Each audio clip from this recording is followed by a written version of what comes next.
Demi Tuhan, aku akan membuat orang-orang Romawi melupakan bisikan setan dengan Khalid bin Walid.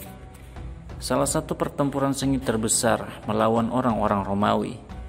Di dalam perang ini, umat Islam menghadapi 100.000 prajurit Bizantium. Dan sejak saat itu, orang-orang Romawi selalu membayangkan peristiwa tersebut dalam mimpi dan dalam keadaan terjaga setelah Saifullah Khalid bin Walid dan kaum muslimin mengalahkan mereka. Salah satu kekalahan terbesar pertama Bizantium di wilayah Syam. Inilah pertempuran Fahl Bisan. Sebagaimana telah kita bahas di episode sebelumnya, bahwa umat Islam telah mengumpulkan pasukan dan kembali ke Damaskus untuk menyelesaikan pengepungan kota tersebut. Tetapi pasukan Romawi menyergap pasukan Muslim di jalan di Marjus Safar, dan pasukan Bizantium tidak memberi waktu lama kepada umat Islam untuk mengatur barisan mereka. Bangsa Romawi pun menyerang mereka dengan serangan yang dahsyat. Akibatnya barisan kaum muslimin mundur dan runtuh.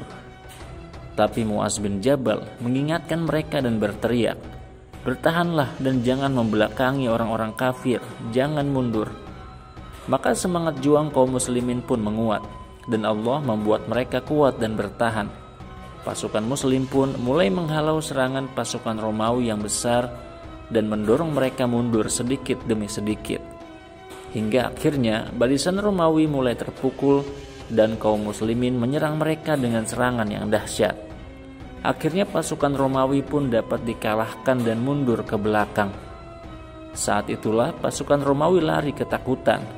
Mereka melarikan diri dengan panik dan berhamburan ke segala arah. Dan tentara Romawi di Marjus Safar pun akhirnya dapat ditaklukkan dengan izin Allah. Setelah mereka hampir mengalahkan umat Islam untuk pertama kalinya. Tapi Allah membuktikan janjinya kepada orang-orang yang percaya, dan Allah pun menurunkan ketenangan dan kemenangan bagi umat Islam. Kemudian Khalid bin Walid melanjutkan perjalanannya ke Damaskus dan melanjutkan pengepungan. Khalid bin Walid mengepung dari gerbang timur Damaskus, dan Abu Ubaidah bin Jarrah mengepung dari depan pintu Al-Jabiyah, sedangkan Amr bin As mengepung dari utara. Saat pengepungan berlangsung, sebuah pesan datang kepada Abu Ubaidah bin Jarrah yang isinya adalah bahwa Khalifah Abu Bakar meninggal dunia dan kekhalifahan dilanjutkan oleh Al-Faruq Umar bin Khattab. Sejarawan berbeda pendapat tentang penyebab kematian Abu Bakar As-Siddiq. Beberapa dari mereka mengatakan bahwa Abu Bakar As-Siddiq wafat diracun dengan racun yang dimasukkan oleh orang Yahudi ke dalam sup yang dia makan. Beberapa sejarawan mengatakan bahwa Abu Bakar mandi di hari yang sangat dingin dengan air dingin. Dia pun kemudian mengalami demam tinggi. Demam itu berlangsung selama 3 minggu dan kemudian Allah Subhanahu wa Ta'ala mewafatkannya. Abu Bakar pun memerintahkan Umar bin Khattab untuk menjadi khalifah setelah dirinya. Keputusan pertama Al-Faruq adalah mencopot Saifullah Khalid bin Walid dari jabatannya sebagai pemimpin tertinggi pasukan muslim. Pemecatan Al-Faruq atas Khalid bukan karena perselisihan di antara mereka, seperti yang dianggap oleh sebagian orang. Isu perselisihan tersebut adalah hal yang tidak benar.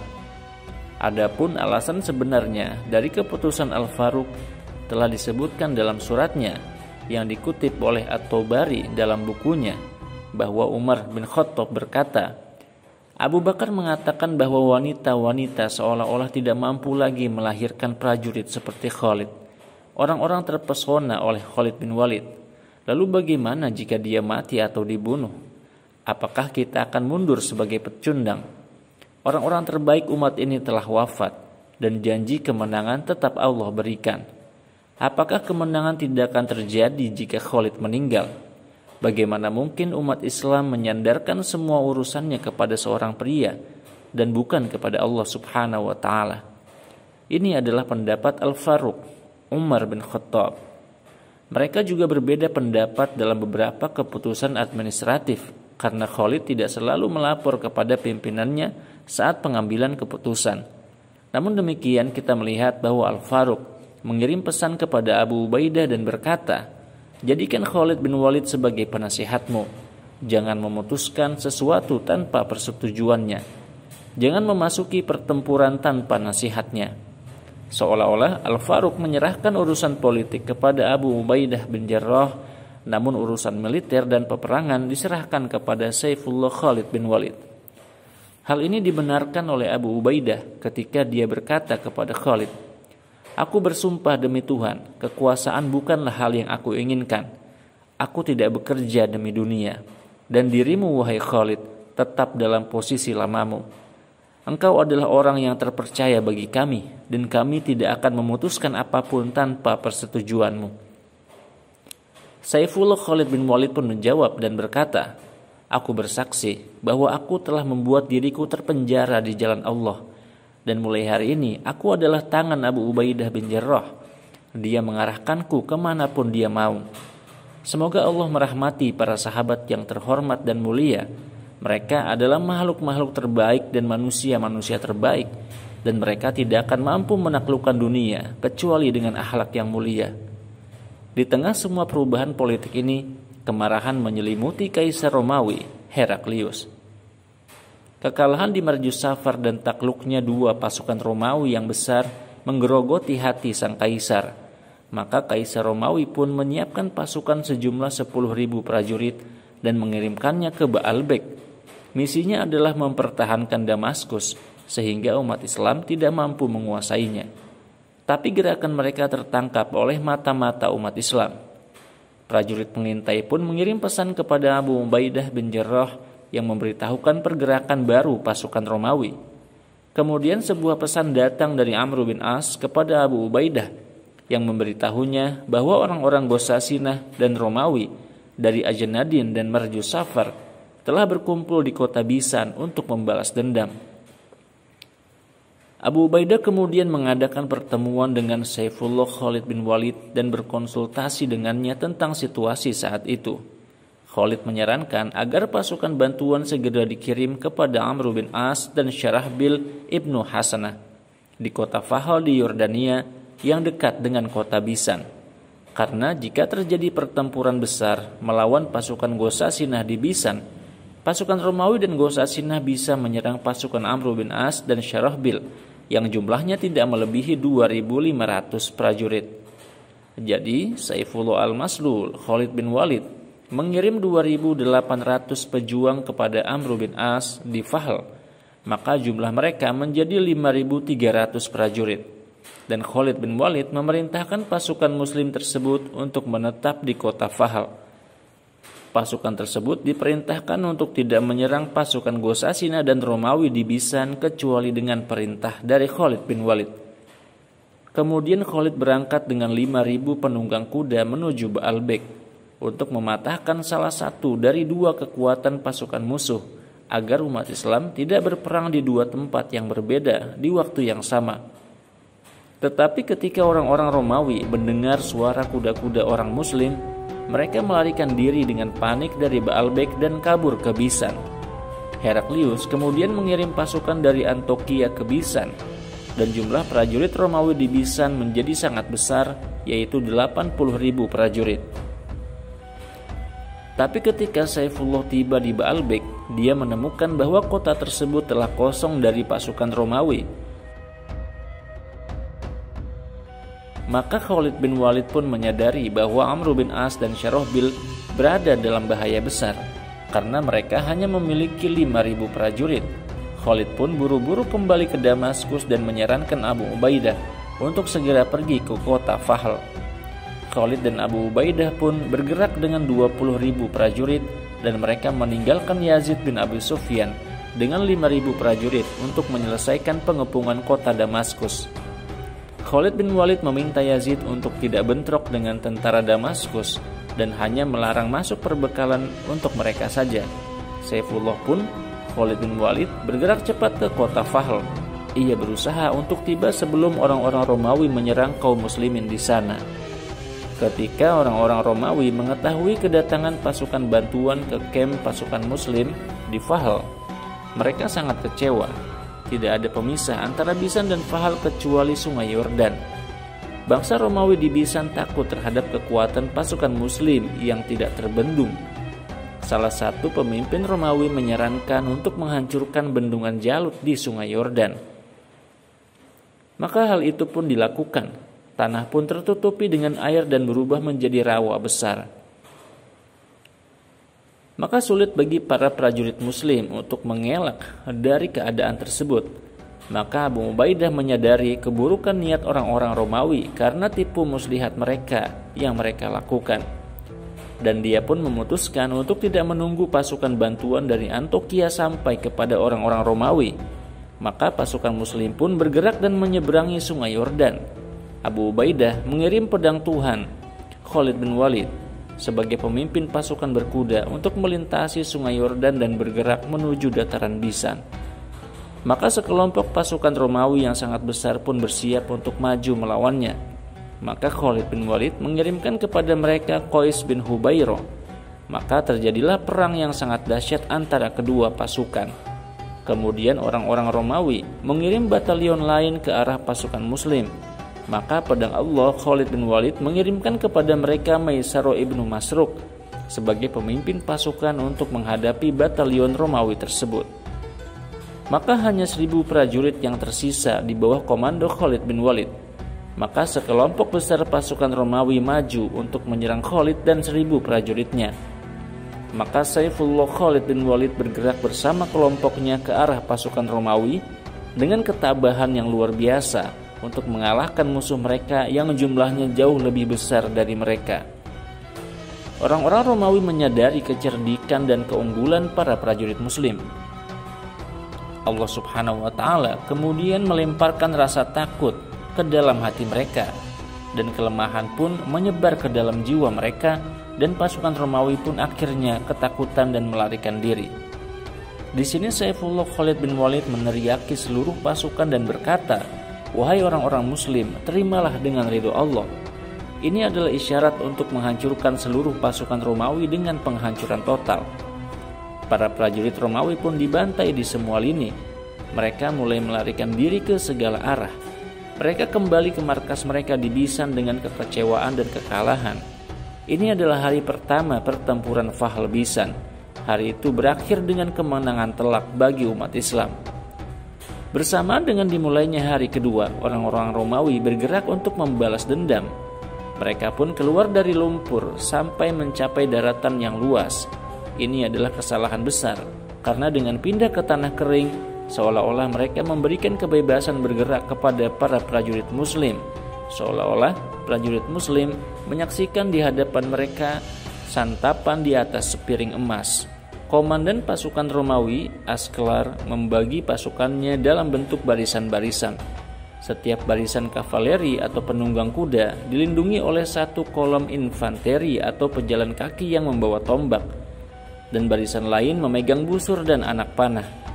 Mereka tidak ingin terlibat dalam bentrok langsung dengan para prajurit Muslim, karena mereka menyadari ketidakmungkinan mengalahkan pasukan Muslim karena kecerdikan dan kecepatan pasukan Muslim yang luar biasa.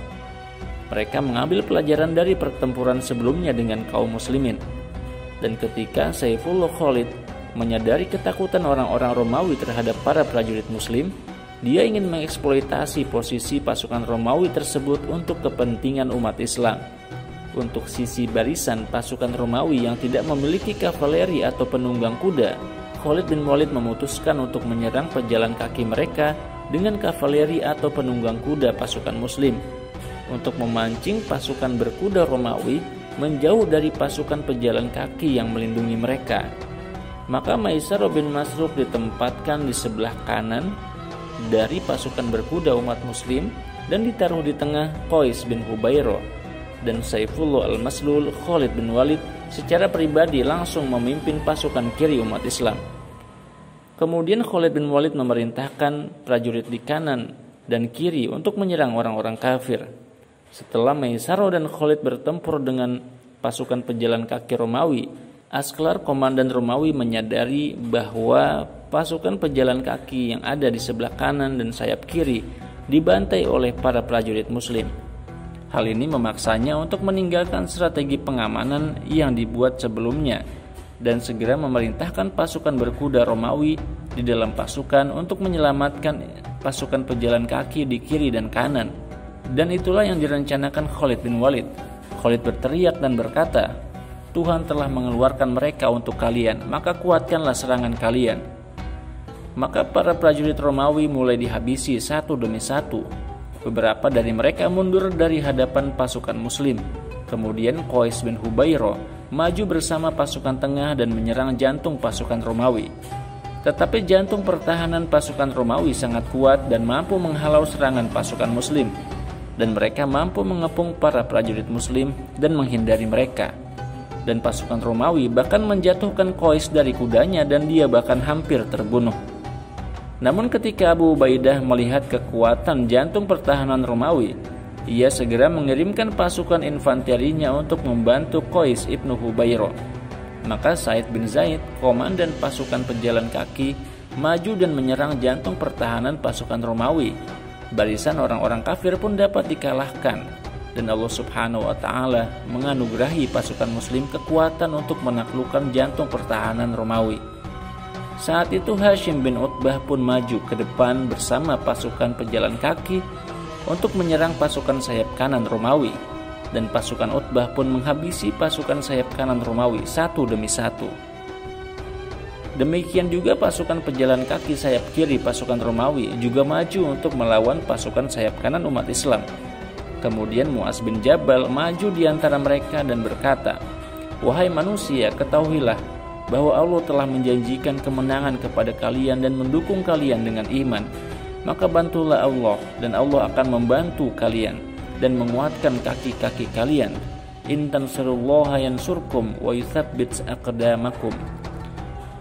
Mu'az bin Jabal bersama pasukan kanan umat Islam pun melakukan serangan besar-besaran terhadap pasukan Romawi. Saat pasukan Romawi diserang oleh pasukan Said bin Zaid dan Qais bin Hubairah, Saifullah Khalid bin Walid juga benar-benar menghancurkan para prajurit sayap kanan Romawi. Maisarah juga menghabisi para prajurit Romawi. Sementara itu, pasukan pejalan kaki Romawi di kanan dan kiri diperebutkan oleh pasukan Saifullah dan pasukan Ibnu Masruk. Pasukan Muslim pun mengepung pasukan Romawi dari berbagai sisi, dan pasukan Muslim mulai menghabisi mereka, menggusur mereka dan menaklukkan mereka. Ketika Asklar melihat ribuan tentaranya dibantai tanpa henti, dia memutuskan untuk melarikan diri dalam keadaan kecewa dan kalah. Saat datang kegelapan malam, dia dan tentaranya jatuh ke tanah berlumpur yang dia siapkan untuk membatasi pergerakan umat Islam. Tetapi Allah Subhanahu wa Ta'ala menenggelamkannya dan juga kudanya ke dalam lumpur. Mereka menjadi seperti tikus dalam perangkap. Ketika Asklar menyadari bahwa dia telah menyiapkan jebakannya sendiri, Saifullah Khalid bin Walid telah menyusul mereka. Maka Asklar pun ditusuk tubuhnya dan dieksekusi.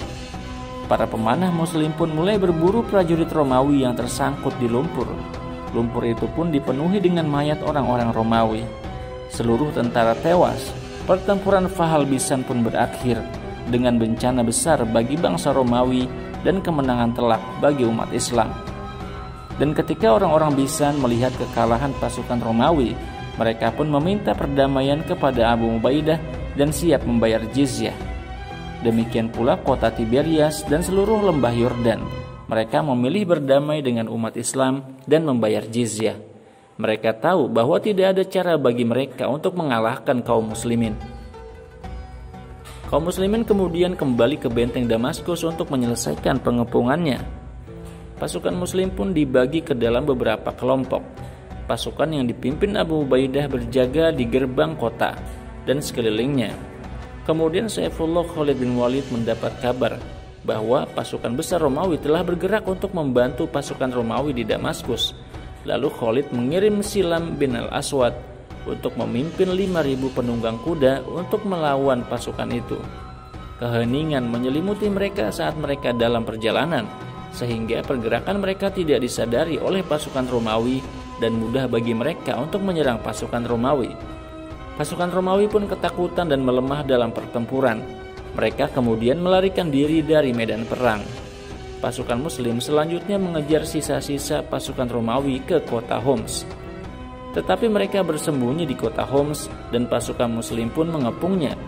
Namun ketika penduduknya melihat tentara Muslim mengepung kota mereka, sekelompok orang keluar dari benteng kota untuk mencari keselamatan dari umat Islam.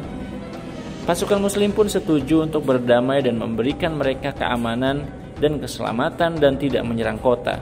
Di sisi lain, kota Damaskus masih dalam pengepungan yang dahsyat. Seorang tokoh dari kota Damaskus kemudian menawarkan dirinya untuk menyerahkan Damaskus kepada kaum muslimin. Seorang tokoh dari kota Damaskus menawarkan kepada orang-orang muslim untuk menyerahkan Damaskus kepada orang-orang muslim. Salah satu pendeta kota Damaskus berdiri di tembok benteng dan dia pun berkata, "Wahai Khalid, maukah engkau memberiku keamanan dan menjamin keselamatan atas kota ini?" Khalid pun mengirimkan pesan bahwa kaum muslimin akan memberikan jaminan keamanan atas rumah mereka, harta mereka, dan benteng mereka. Namun tindakan ini tidak disukai oleh para prajurit Romawi, terutama komandan mereka Thomas yang bersumpah kepada penduduk Damaskus bahwa dia akan menggagalkan pengepungan ini dengan paksa dan dia sedang mempersiapkan serangan yang sangat dahsyat terhadap umat Islam. Thomas pun menunggu hingga waktunya tiba. Kemudian dia menyerang pasukan Muslim dari gerbang timur. Tapi sungguh momen yang menyedihkan. Pintu itu adalah pintu yang dijaga oleh pedang Allah Khalid bin Walid. Dan ketika gerbang benteng Damaskus dibuka, Thomas yang bodoh tersebut mendapati dirinya berhadap-hadapan dengan Saifullah al-Maslul Khalid bin Walid. Dan di belakangnya ada para ksatria Muslim. Para pasukan Muslim pun bergerak menuju pasukan Romawi dan menghabisi mereka. Saifullah al-Maslul Khalid bin Walid membantai pasukan Thomas di depan matanya. Maka Thomas dan pasukannya pun mundur karena kalah dan kabur ke dalam benteng. Beberapa hari setelah serangan yang gagal ini, seorang mata-mata datang kepada Saifullah Khalid bin Walid dengan sebuah berita. Mata-mata ini memberitahu bahwa penguasa kota Damaskus telah dikaruniai seorang putra. Dia akan mengadakan perjamuan besar untuk merayakannya. Dan dia akan membagikan makanan dan anggur kepada para prajurit dan semua penduduk Damaskus. Saifullah Khalid bin Walid memanfaatkan peristiwa penting ini. Dia dan Al-Qa'qa ditemani oleh 100 prajurit terbaik umat Islam maju dan naik menggunakan tangga untuk masuk ke dalam tembok benteng. Sementara itu penduduk Damaskus dan para prajurit Romawi tidak menyadarinya. Khalid bin Walid kemudian memerintahkan para pasukan Muslim untuk menunggunya di dekat gerbang benteng. Dan jika mereka mendengar takbir di atas tembok, mereka diperintahkan untuk menyerbu gerbang benteng Damaskus. Maka Khalid bin Walid dan rombongan 100 prajurit terbaik umat Islam pun berangkat dan memanjat tembok untuk melaksanakan rencana tersebut. Seperti yang diharapkan oleh Saifullah Khalid bin Walid, jumlah penjaga sangat sedikit. Bahkan mereka dalam keadaan mabuk dan anggur telah melumpuhkan pikiran mereka. Orang-orang Muslim pun menyerang mereka dan membunuh mereka semua. Hanya ada 4 penjaga yang tersisa di pintu benteng. Khalid dan Al-Qa'qa pun menyerang mereka dan menghabisi mereka. Kemudian mereka membuka pintu bagi tentara Muslim. Pasukan Muslim pun mengalir masuk ke dalam kota seperti aliran banjir yang deras.